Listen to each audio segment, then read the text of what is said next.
Welcome to the World Unknown podcast. Make sure you like, subscribe and comment your own stories to be featured in our future videos.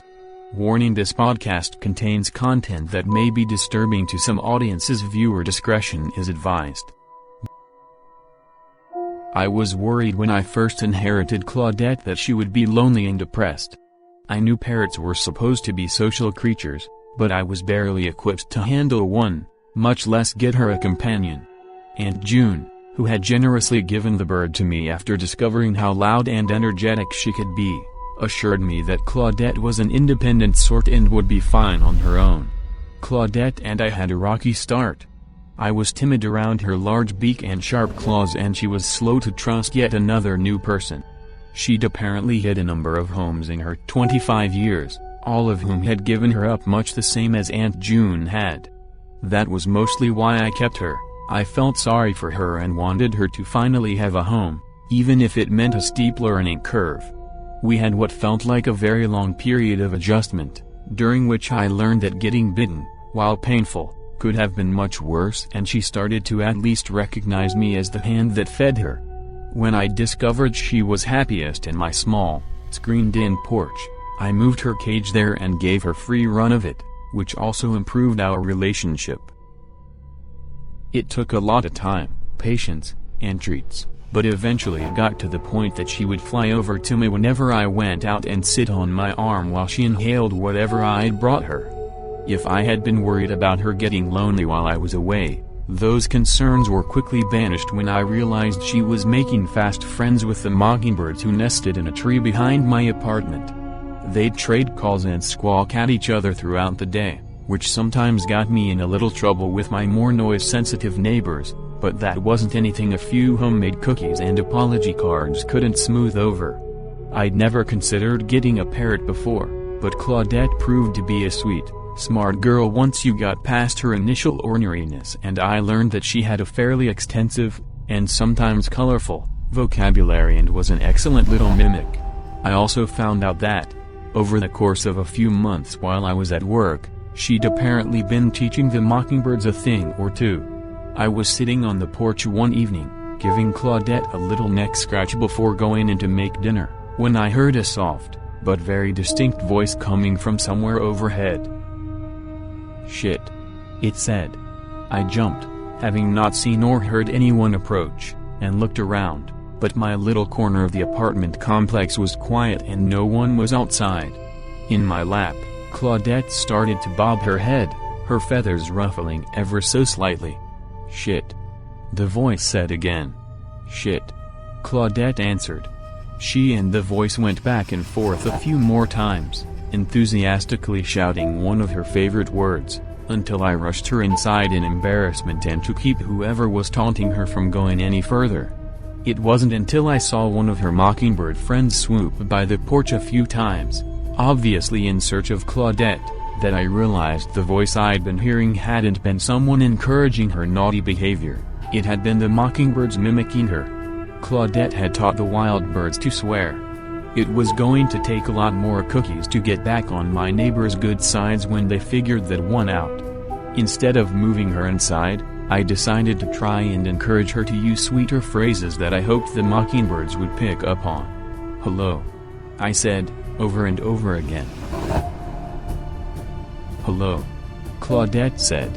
"Shit," the mockingbird said. Shit indeed. I hadn't even known mockingbirds could talk, much less how to get them to pick up new words, so I scoured the internet and asked around, hoping for some insight. They just repeat what they hear often. One bird enthusiast replied when I left a comment on a forum. "They'll pick up something else soon." A mockingbird near me constantly called my dogs for ages until it picked up a new bird song. Good luck. Okay, I told myself, I could wait them out. In the meantime, I kept working with Claudette to clean up her own language and spent a bit of time every night repeating words to her and rewarding her when she got them right. It took a few more weeks and months, but the swearing was definitely on a decline and I hadn't heard the mockingbirds repeating her anymore, so I was counting it a victory. One morning, when I went out to feed her before I left for work, She bobbed and paced along her rung with her usual enthusiasm, but I noticed she was making these odd, raspy noises, like she couldn't quite catch her breath. I took her up on my arm and gave her a quick once-over while stroking her back. "You okay?" I asked. "Hello," she said, and the odd breathing stopped. I waited for a little while, almost enough time to make me late, but she seemed fine and I rushed out to get to work. The next morning, however, the low, rasping noises were back.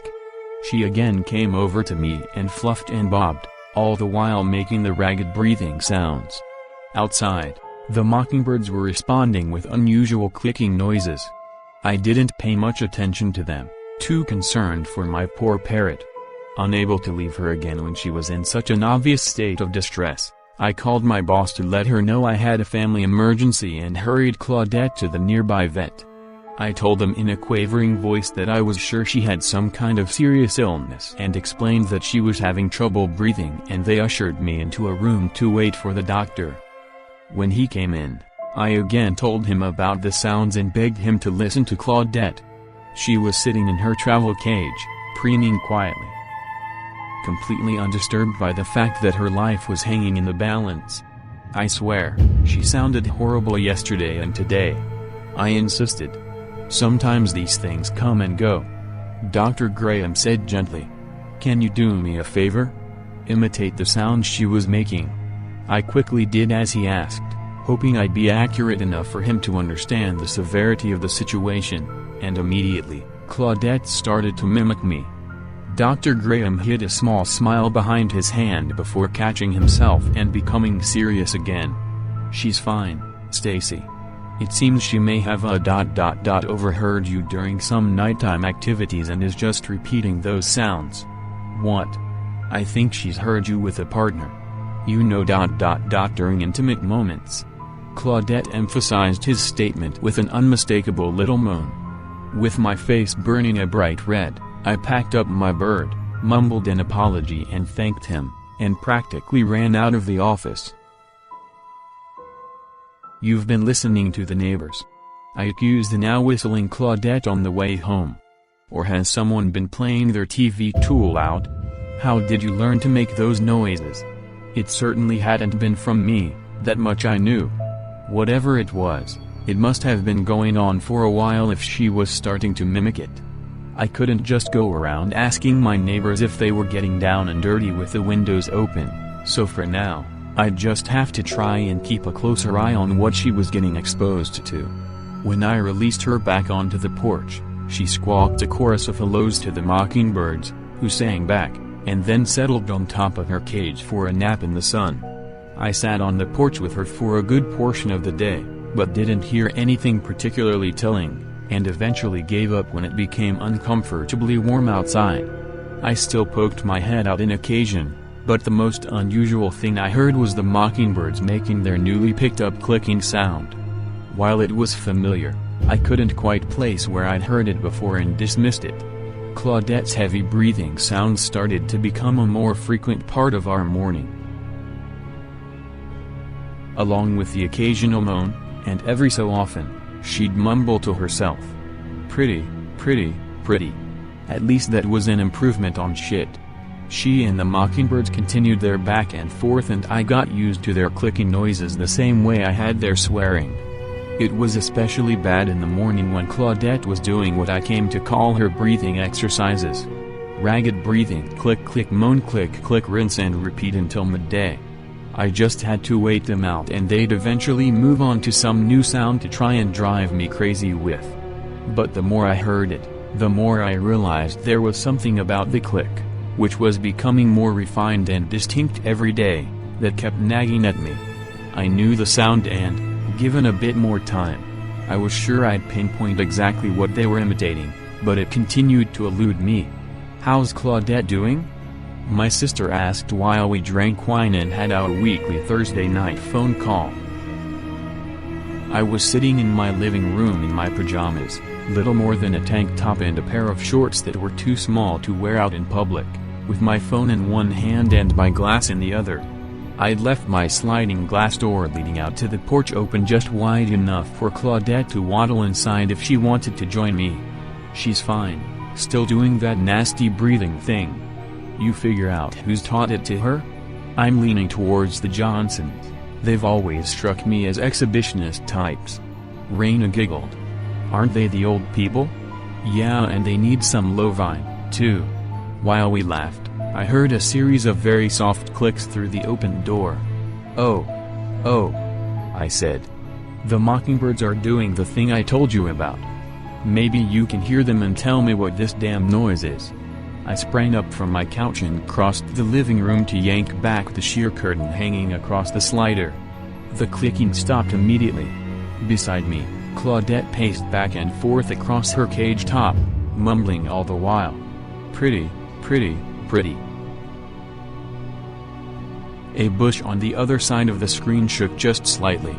The light from inside my apartment reflected off the porch screen, making it difficult to see outside, and I froze. I can't hear them. Raina said in my ear. Stacy? The bushes rustled again. Claudette started to make the shuddering, raspy breathing sounds. From the trees overhead, the mockingbirds responded with their clicks. I now recognized the sound with sudden, chilling clarity. Raina, I said as calmly as I could, I think someone's in my bushes. As soon as the words left my mouth, a dark figure sprang upright and was making a mad dash around the side of the apartment building. It happened so quickly that I couldn't make out much, no features, nothing significant, just dark clothes and maybe a hat, and then he was gone. Raina was asking me in a near panic if she should call the police while I was too stunned to answer. It had taken months for me to teach Claudette words, months for her to pick up new sounds. Months for her to learn to mimic accurately. No doubt it would have taken the same amount of time listening to someone breathing heavily and moaning to repeat the sounds accurately. My stomach dropped, fast and far, and I thought I might vomit. She hadn't learned those sounds from noisy neighbors or a television show. She'd learned it from the man who'd been hiding outside my apartment, panting like a dog while he watched me. I stumbled back against the slider and scrambled to get inside again. Over my shoulder, one of the mockingbirds called out into the night from a treetop. Click, click, the perfect imitation of a camera shutter.